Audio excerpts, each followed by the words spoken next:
How to create your July dump photo trend on Instagram. Hello everybody, welcome back to our channel. Today in this video we are going to guide you through on how we can create that July dump trend on Instagram. So let's just get ahead with the process. So first of all, go ahead and launch the Instagram app on your device, and then you're going to go ahead with the normal process of creating a story. Swipe left to the screen and select a picture for which you want to select your July dump. Select a picture from your July, as we are creating the picture dump for July. Just go ahead and do that. And after you have successfully selected the picture, you can just go ahead and tap on this emoji icon at the top between the text and the filters. Just go ahead and tap on this option right here. And here are different options available, like location mention.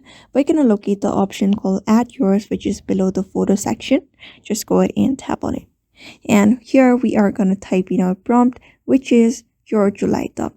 Just go ahead and tap on it, type it, and tap on done after that, and place it wherever you want it in your picture and post it on your story.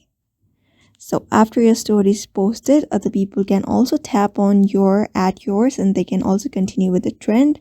And that is how you create your own trend of July dump on your Instagram by following this method. So I hope this video was helpful to you, and thank you for watching this video.